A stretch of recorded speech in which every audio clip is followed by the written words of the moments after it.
Thank you, Stephen. Yes, down here on the grid here at Winton Motor Raceway, beautiful weather conditions. We had the shower of rain a little while ago. Fortunately, it's now cleared. It's going to be a dry track for these Formula 5000 vehicles to contend with. That's the good news. Now, it's fantastic to see here the car that won at the 1978 Rose City 10,000 in the hands of James Hunt, who the Benalla Auto Club paid to fly out from the UK specifically for that event. He came out.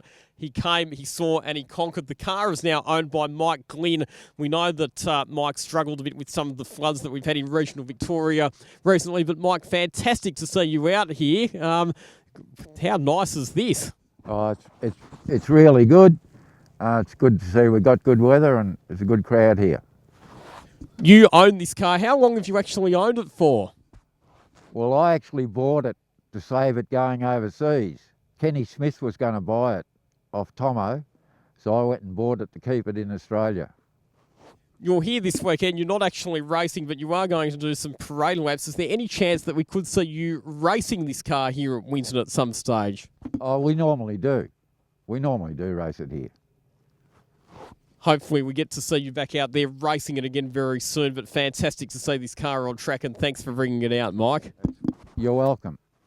There we go, Mike Glynn, the owner of a car that has a very special piece of history here at Winton Motor Raceway, the car that was driven by the late, great James Hunt to victory in the Rose City 10,000 in 1978. Now, a couple of very fast drivers down here on the grid. The driver who's going to start on pole position for the Rose City 10,000, he was a dominant winner in race number 1 yesterday. Race number 2 a lot closer due to some lapsed traffic. But Tom Tweedy, you've got your car honking along pretty nicely so far this weekend. Yeah, it's first time hearing it, but it's going well so far. The last one was a bit nerve-wracking because we broke a header towards the end, so I had to slow down. But yeah, the chevron's pretty quick around here. I mean, we got the setup well. I thought it was going to rain for this one. We had a bit of rain about half an hour ago. Now it's not, and now we've got young Josh a couple spots back who's also quick, and Tim's quick, so who knows what's going to happen out there.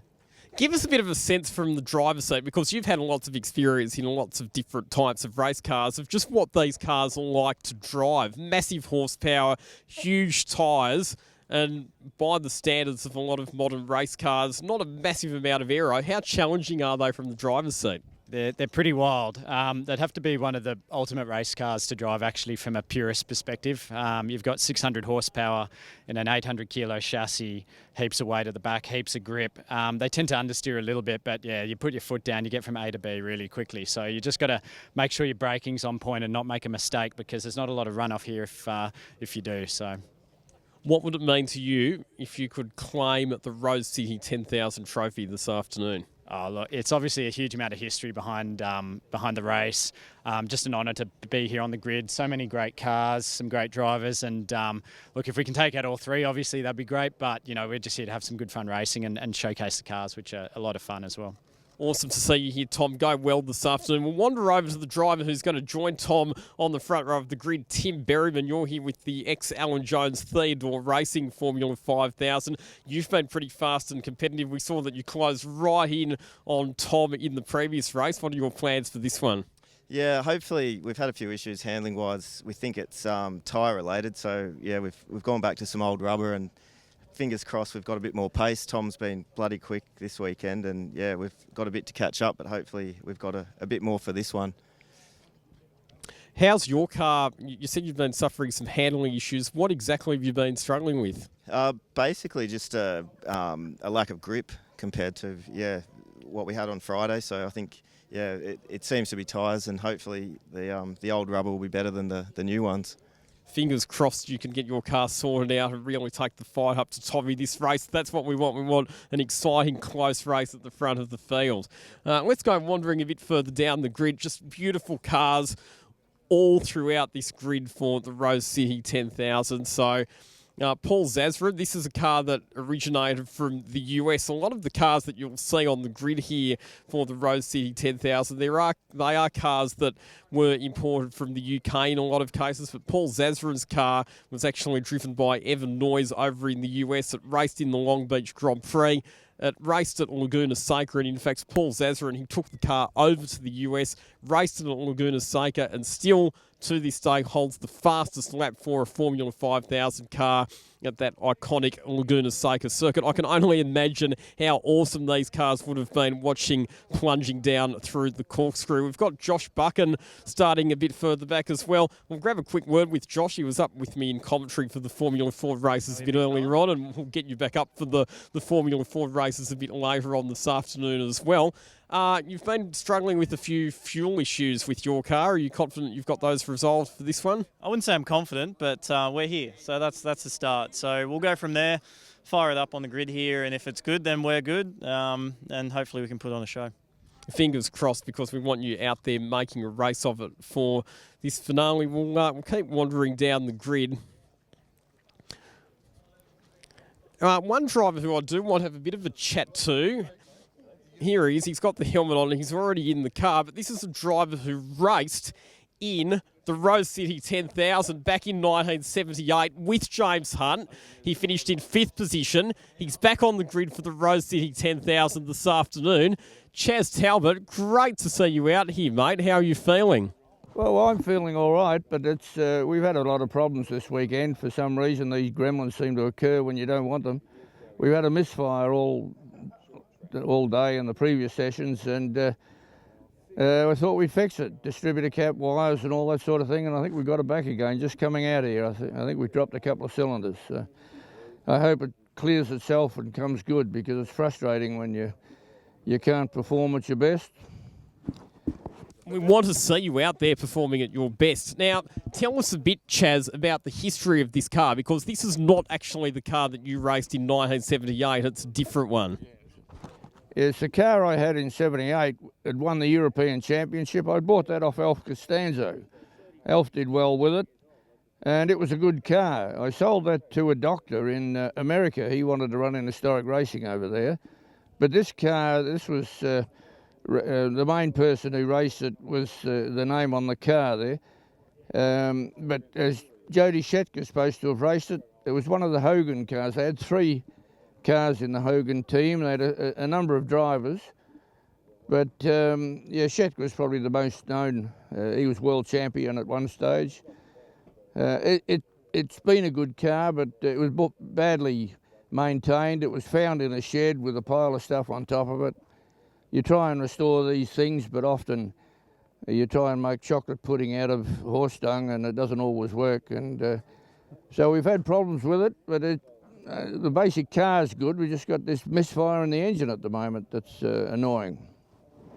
Well, we'll keep our fingers crossed for you, Chaz, because it's great to have you on the grid. We really hope that we can get you to the finish of this race. And I just want to say a massive thank you on behalf of the entire motorsport community for coming out, because to have a driver who was part of the 1978 race back on the grid for this one, just absolutely fantastic. Well, I'm glad to be here. I'm glad to be doing this sort of thing. It's probably a midlife crisis thing, but no, I'm having a good time. I can still cope with it. And on the day, it was a really good turnout that the Winton and Benalla Auto Club put on at those days when Hunt won it. Of course, he was world champion at the time. Wasn't many people in the world could beat him. But we hope for a good weekend, and certainly the Benalla Auto Club's been very good in hosting this event. And of course, the attention from the media. And that's always nice when they promote these cars in this category. And like yourself, you go around and interview people. We appreciate that. Awesome, and I love doing it as well. Go well this afternoon. Fingers crossed your car is running on all 8 cylinders and you can put on a show for us, Chaz. No, well, there we go. Chaz Talbot, one of the drivers on the grid for the Rose City 10,000 this afternoon. Now, we already had a look at James Hunt's car, now owned by Mike Glynn up the front of the field, but the sister car to that was this one, which is being driven this weekend by Bill Hemming. This is the car that was driven by, not obviously James Hunt, but Vern Schuppen drove it in the Tasman series. So lots of cars with lots of rich history. We saw a really good battle earlier on as well. We saw Bill Hemming battling it out with Jay Bondini. Jay Bondini, the driver with a lot of history in this category. I had dinner with Jay last night. In fact, I'll wander over and I'll have a quick chat to Jay. Good race between you and Bill in the last one. It's fantastic. Keep trying to keep up with the old bugger. He's pretty quick considering his age, but yeah, have a ball. I nearly ran up his backside a few times, so be careful not to swear. But it's all good. These things accelerate like you wouldn't believe, to the point where I actually suffer motion sickness. Right, so fantastic Peter kit. So you want to jump in one? I'd love to. If you're brave enough to let me have a steer of yours, I'd love to. I can't guarantee that I'll behave myself all that well, but they do look like spectacular machines to drive. You do a lot of the work on your own car. Just give us a sense of what it's like having to manufacture all of your own components for these cars. Yeah, I'm an engineer by trade, so a lot of CAD work, etc. Just draw them up, get them cast, make patterns, etc. So nothing's man built it in its day that can be reproduced now. So it's just one of these things, these cars, trying to keep them going, trying to get the parts is near impossible. So you've got no choice but to make them. So, no, it's good. I love the things. What are your plans for this race? Obviously, it's 15 laps the distance, so it's a bit longer than the previous race. Do you think you can get past Bill in this one? I could have put it past him a couple of times last time, but I thought this time, maybe you could follow me for a while. So, we'll see. All right, we're getting the instructions down here on the grid for the drivers to get into their cars. The Rose City 10,000 not too far away. I'll let you get your helmet on. Jay, go well in the race this afternoon. We're counting down to the Rose City 10,000. We'll shortly be sending the field off behind the safety car. Let's head back up to the commentary box with Stephen De Vries as we prepare for the 2022 running of the Rose City 10,000 here at Winton. Thanks very much, Lockie. What a great spectacle to prepare for the running of a historic event, and something that we have seen here many, many years ago and we're about to see again. It's the Rose City 10,000. It's the next event coming up here on the Formula Festival at Winton Motor Raceway. Short break, and then it'll be the Thunder from Down Under for 15 laps. Don't go anywhere.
Getting ourselves set for the Rose City 10,000. The field moving off in formation behind the safety car. In fact, the safety car has now pulled off the circuit, so it'll be up to the drivers to roll around. They will get a couple of roll-up laps just to get themselves ready, make sure they've got plenty of temperature in the tyres before they get the race underway.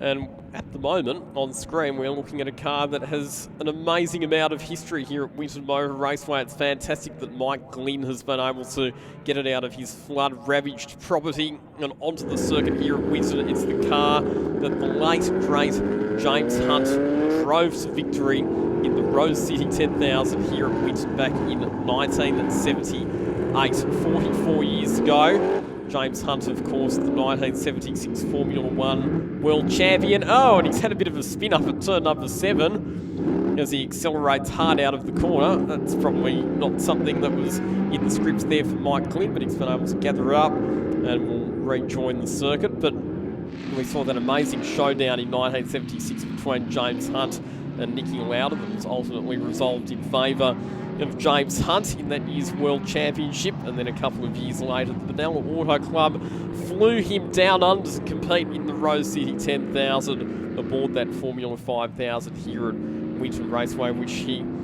duly won. And by all reports, not only did he come here and win the Rose City 10,000 and was extremely popular with the crowd, he was also very, very popular with the local ladies.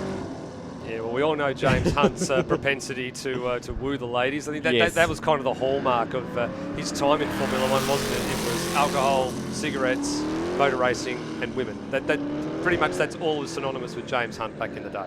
Correct, and he very much kept that tradition going when he visited Australia. But just to put things into a bit of perspective now, so that was the Benalla Auto Club who owned and continue to own Winton Motor Raceway, paying James Hunt to fly to Australia to compete in this race meeting. Imagine today Lewis Hamilton being paid by the Benalla Auto Club to come and race in an open wheel race here at Winton. That's pretty much the equivalent of what happened back then. Yeah, modern day equivalent, and well, I mean something that probably wouldn't, I guess, happen in a modern day sort of way that modern day racing works. I think a few people nowadays cringe at the name Lewis Hamilton. You're either on one side of the fence or you're on the other side of the fence when it comes to, I guess, someone that's been a little bit of a polarising figure, in much the same way that James Hunt was a bit of a polarising figure back in the day. Look at the fans. They're all on the fence here for this one. They've had a great opportunity to go for a grid walk, an old-style grid walk, which you don't get to see very often in local motor racing, and they're hanging over the fence in anticipation. And I can see a lot of them didn't even bother to have the headphones or the earmuffs on, so to speak. They want to hear the raw power of these cars as they get unleashed in a few moments' time. Why would you not want to soak up every decibel of the engine note from these amazing 5-litre V8 engines? 12 laps, so it has been shortened slightly from the original 15-lap distance. We are running slightly behind schedule here at Winton. Tom Tweedy and Tim Berryman on the front row of the grid. We go back to Paul Zasrin and Peter Brennan on row 2. David Crabtree and Josh Buchan on the third row of the grid. Hopefully Josh Buchan's car is reliable in this one. Back to Frank Harris and Rob Splatt, Bill Hemming and Jay Bondini, and then rounding out the field, Chaz Talbot and Dean Cam. We are underway for the Rose City 10,000 2022 edition here at Winton Motor Raceway. The field is released as they get the go signal, and it's Tom Tweedy who will lead them down into turn number 1. Tim Berryman slots into second position. Paul Zasra moving up into third spot ahead of Stephen Brennan. Here comes Josh Buchan. Finally, they've got that number 2 car working, and he's straight up the inside and through into fourth position with a nice move through on Brennan at turn 3, and he's already attacking the back of Paul Zasra as well. So Josh Buchan, the TCR race, looking racing in the early stages of the Rose City 10,000. Couple of squirms from the Zasra machine just in front as he went through turn 3. There's still a little bit of water on some of the exit curbs as well. They're going to have to be really careful up at this part of the circuit because we're not quite sure if conditions have cleared enough. It looks relatively dry, but then you've only got to look at what happened to the James Hunt mobile a few moments ago with the spin coming through turn 7. And there's still a little bit of standing water, and is that Chaz Talbot's been caught out. He's down at on the approach to turn 4. Indeed it is, and unfortunately that is going to cause the safety car to be deployed. So a shame for Chaz Talbot. We heard him talking before about how the car was misfiring and he felt like it might have dropped a couple of cylinders on the rollout to the grid walk before. He's the driver, the only driver in the field who was on the grid for the Rose City 10,000 back in 1978, but unfortunately he's been caught out on the exit of turn number 3. He spun off the circuit and he's going to require some assistance from the officials to get that car mobile. Certainly is. They're down there on the scene now. They're actually pushing him out of the grass to see if they can get it refired and if it can move under its own power. I dare say the car's probably stalled as well by the time he's moved there. You can actually see there's a couple of little patches of either water or some sort of fluid just sitting on the exit, on the outside of the approach curb there. They've actually just moved the safety truck into position to protect the priceless asset of Chaz Talbot as the field comes past under the control of the Hyundai Kona safety car. So let's have a look at the order, take stock of our race positions as they sit under this safety car. So Tom Tweedy, your race leader, Tim Berryman in second position, then it's Paul Zasra in third, Josh Buchan in fourth. We saw that he was able to overtake Peter Brennan on the opening lap before the safety car was deployed. David Crabtree in sixth position, back to Frank Harris in seventh position. Rob Splatt, the president of the Formula 5000 Association, sitting in 8th position at the moment. Back to Dean Cam, who was a non-starter in the previous race, in 9th position. Bill Hemming and Jay Bondini resuming their battle from the previous race. They're sitting in positions 10 and 11 respectively. That's a shame for Chaz Talbot. We really wanted to see him have a good run and at least get to the finish of this race, but unfortunately it looks like his day is done after just a couple of corners. Yeah, Dean Cam starting at the back of the field. He's moved up a couple of spots up to position 9th, the accomplished sports sedan racer. We see regularly in the Victorian State Series along with Chaz Talbot, both with the Chevrolet variety of cars in what is a very, very mixed field of cars these days in sports sedans. Great work as always by all the officials and the volunteers that are here this weekend to make this event happen.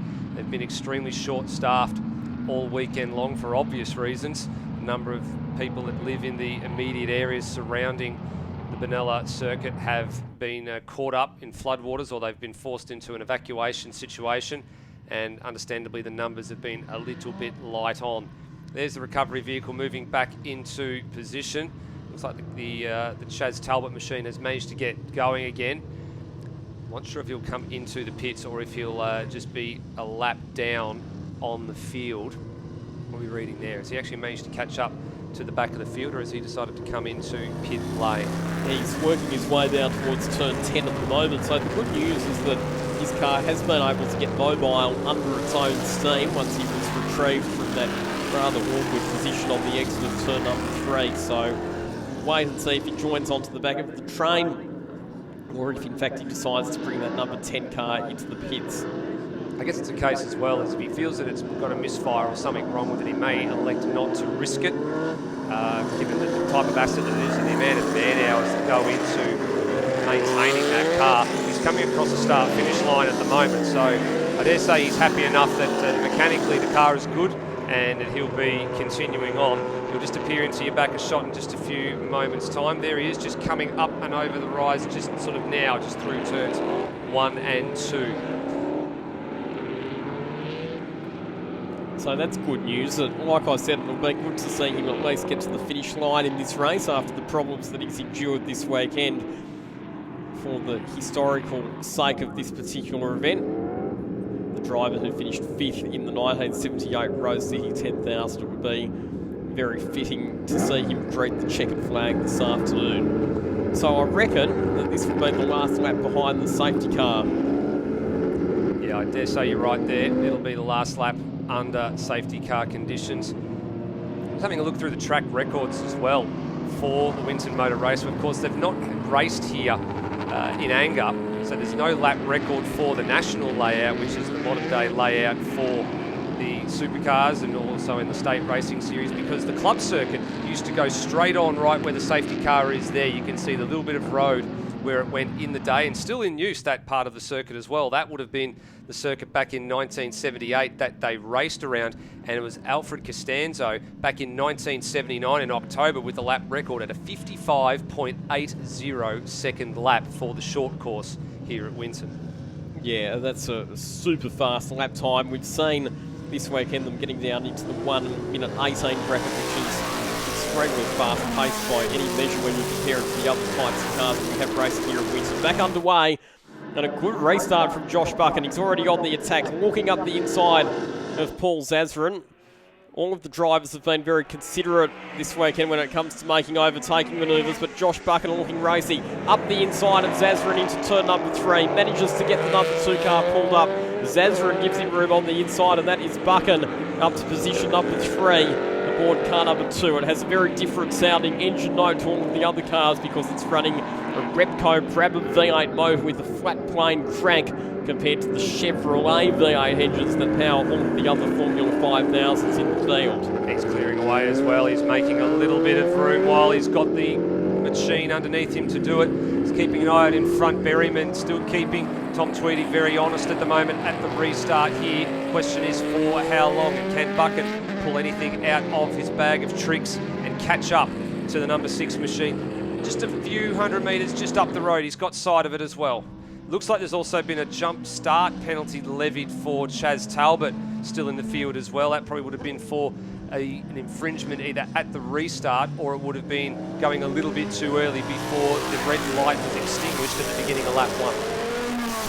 Either way, it's probably not going to Make too much of a difference. Position given he's a lap down. We've got confirmation from race control that in fact it is a restart infringement, so that would have been overlapping or overtaking before the start-finish line at that safety car restart. Tom Tweedy, your race leader, a 1 minute 19.1 for Tweedy, a 1 minute 19.8 for Tim Berryman, 1 minute 20.4 for Josh Buchan that time through, but keep in mind that Buchan did have to make a passing manoeuvre on Paul Zazrin, who sits in 4th. Then it's Brennan, Crabtree, Harris, back to Dean Cam, who's made up another position. He's got ahead of Rob Splatt, Bill Hemming and Jane Bondini in positions 10 and 11. Cam's a little bit quicker than Harris the last time around as well, so we'll watch that one with interest because he's starting to range up onto the back of the number 33 quite quickly at the moment as well. He's got a full head of steam as Dean Cam, and I'm looking at there right now. Here he is looking down the inside very briefly on the number 33 up at turn 7. And this is the part of the circuit where these cars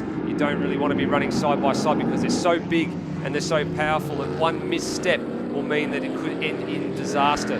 Best opportunities for passing are into the heavy braking zones.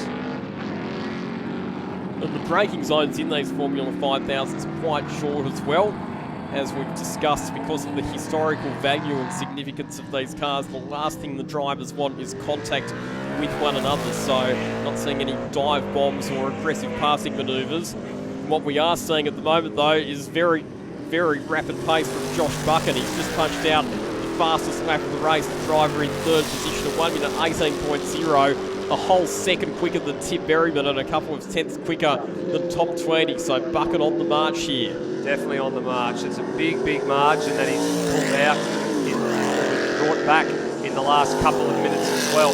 He's going to be right on the number 6 of Berryman, probably coming down into the last couple of corners this time around. We're still looking at Dean Cam giving chase to the number 33 of Harris. A little bit quicker through the opening part of the lap. Harris seems to have the measure once they get out of turn number 9. A little bit further ahead of them. Here we go, the number 15 of Crabtree, and he's chasing Brennan ahead in 22. David Crabtree, another one of the drivers that I was fortunate enough to have dinner with last night, as we see Dean Cam getting up the inside, successfully making the move stick on Frank Harris. So that's another spot gained. That's position 7 for Dean Cam, who started this race at the rear of the field. He's done really well there. Very smart pass. He had a little bit of a half look the previous tour at turn 7. He's got it done this time around. And Bucket's all over the back of Tim Berryman here coming out of turn 2. Another fastest lap of the race last time around. Another 18 flat for Bucket aboard the number 2 machine. He needs to get ahead of Tim Berryman as quickly as he can so that he can set off after Tom Tweedy. He's definitely got the pace, Josh Buchan, but Tim Berryman's no slouch either, and very experienced in lots of different types of high downforce cars is Tim Berryman. We've seen that he's raced the newer, the S5000 race cars, which are the modern equivalent of these Formula 5000 machines. We've seen that he's done some racing in Formula 3 and in Radical Cup as well.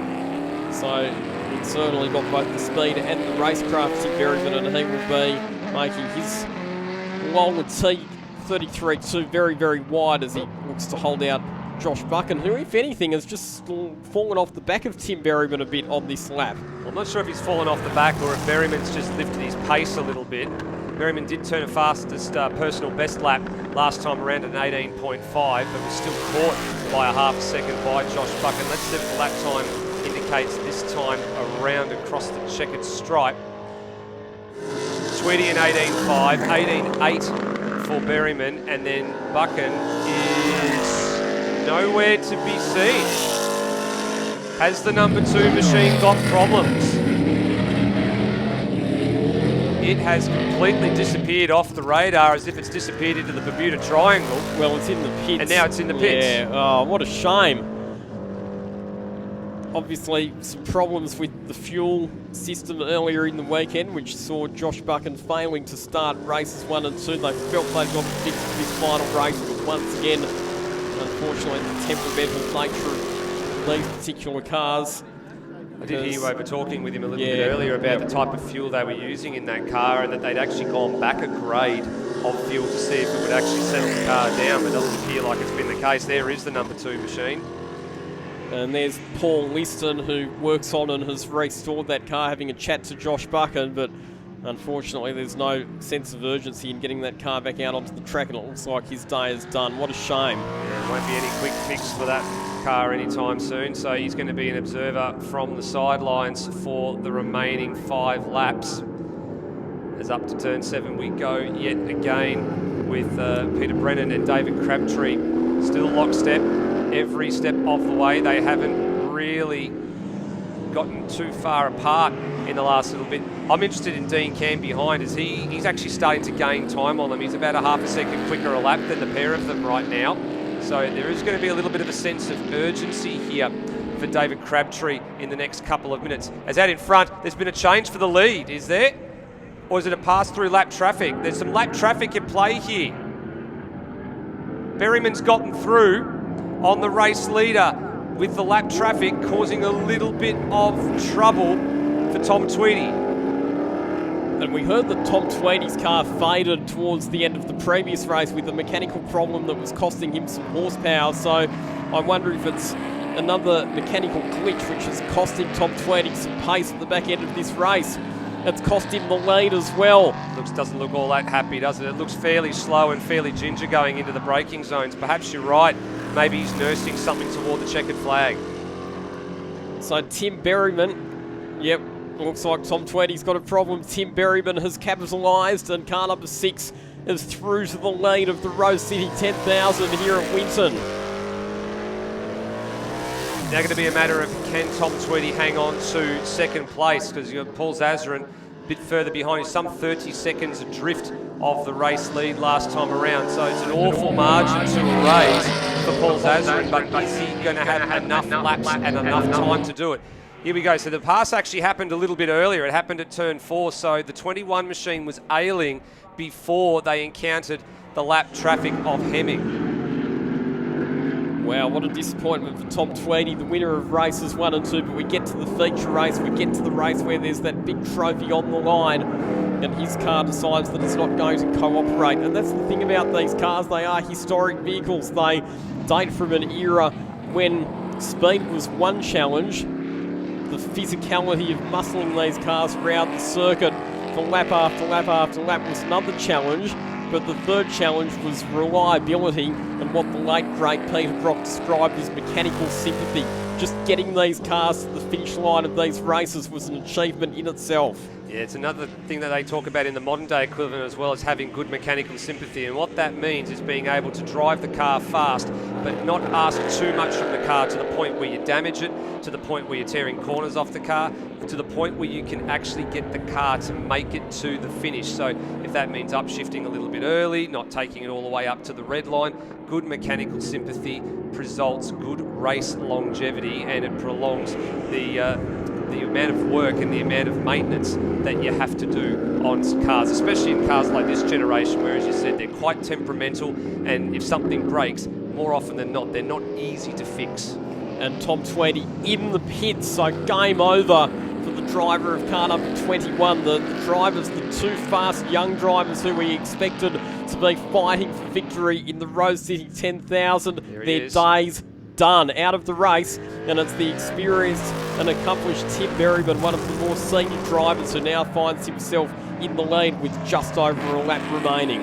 Dean Cam has caught David Crabtree and Peter Brennan as well. So this is going to be a rather interesting fight now for what becomes the last step on the rostrum in about 2 laps' time. So Berryman's on the second to last tour right now. So it's actually a lap and a half to go for these guys behind. And Cam, is he through?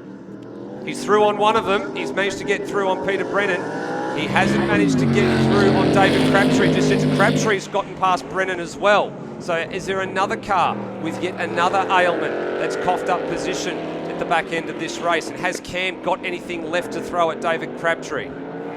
David Crabtree knows that Dean Cam's coming because he's just punched out his personal best lap of the race on the previous lap, 1 minute 26.6. It was only a couple of tenths slower than Dean Cam, so Crabtree is going to put up a big fight to hold on to that final spot on the podium. Through the top section of the circuit for the second to last time, Berryman's got a massive stranglehold on this race ahead of Paul Zazrin. I think he's probably about halfway around the track compared to Cam and Crabtree. He's actually up at turn 7 right now, whereas the cars we were just looking at, they're only on their way down to turn 10, so he's not that far away from lapping them. Had the race have gone the original distance, I dare say he probably would have. So Tim Berryman, an accomplished pilot in Radical Cup, an accomplished pilot in Formula 3 and in historic Formula Ford, now the owner of this beautiful Formula 5000 race car. His faster rivals had the speed, but not the reliability and not the longevity.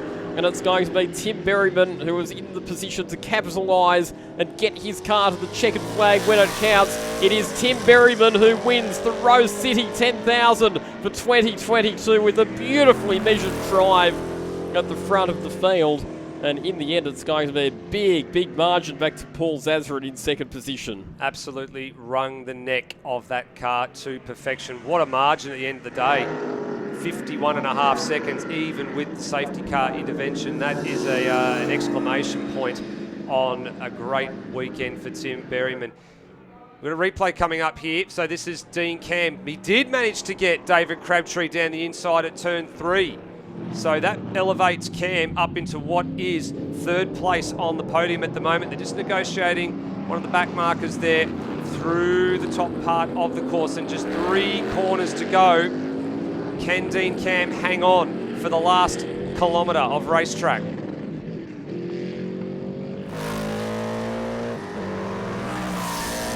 Through turn 10 for the final time. I think he's going to do it. Zazrin's only just crossed the line now to register second place, but Dean Cam, after driving from rear of grid, he's picked off several cars and done it beautifully and very, very cleanly. And Crabtree just had a last minute sort of a moment at the final corner.